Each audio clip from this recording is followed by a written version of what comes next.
ایک تھے حضرت ابو ادریس خولانی، یہ حضرت معاذ ابن جبل جو حضور کے صحابی ہیں ان کے شاگرد تھے، یہ ان کی صحبت میں بیٹھتے تھے.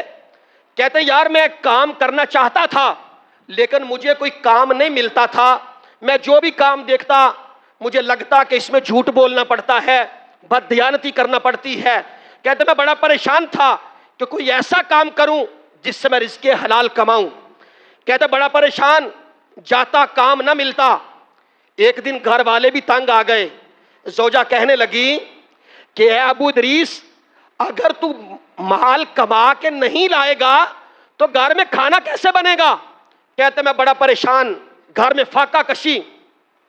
میں نکلا مزدوری کے لیے، ظہر تک میں گھومتا رہا، مجھے کوئی مزدوری نہ ملی.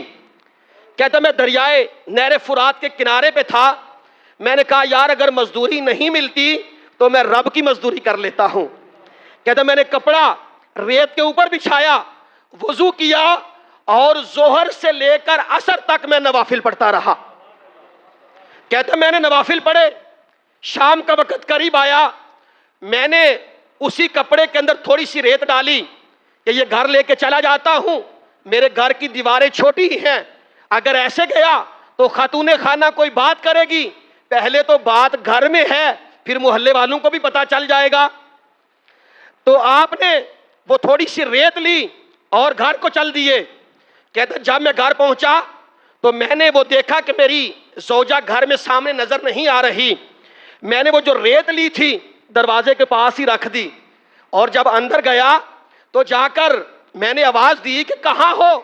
اس نے آگے سے جواب دیا کہ اے ابو ادریس آپ بیٹھے، میں آپ کے لیے کھانا لے کر آتی ہوں، اور گھر میں بچے نہیں ہیں.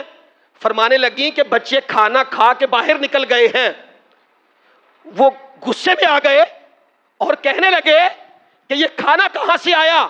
وہ کہنے لگی بیٹھو تو صحیح، اس دور کا جو کھانا تھا وہ سارے کا سارا دسترخوان پہ لگا دیا. کبھی وہ کھانا دیکھتے ہیں، کبھی اپنی زوجہ کو دیکھتے ہیں اور پوچھتے یہ کھانا کہاں سے آیا. یہ ہمارا بھی حق بنتا ہے کہ اگر گھر میں کوئی ایسی چیز ہو تو ہمیں اپنے گھر والوں سے پوچھنا چاہیے یہ کہاں سے آئی ہے. کہتے میں نے دیکھا کہ میری بیوی کا جو کریکٹر ہے وہ تو آسمان کے چاند سے بھی زیادہ روشن ہے، پھر بھی میں نے پوچھا کہ یہ کھانا کہاں سے آیا.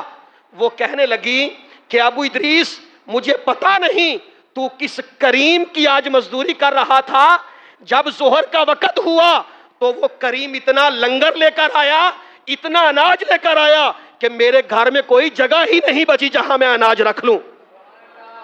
کہتا میں پریشان ہو گیا کہ یا اللہ میں ساری زندگی لوگوں کو راضی کرتا رہا تو وہ راضی نہ ہوئے، میں نے ظہر سے عصر تک تیری عبادت کی تو مولا تو نے اتنا عطا فرمایا.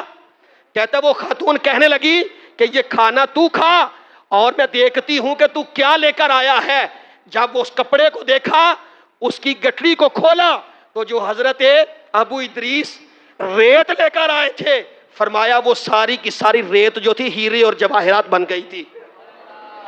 کہ عبادت کا اتنا فائدہ ہوتا ہے.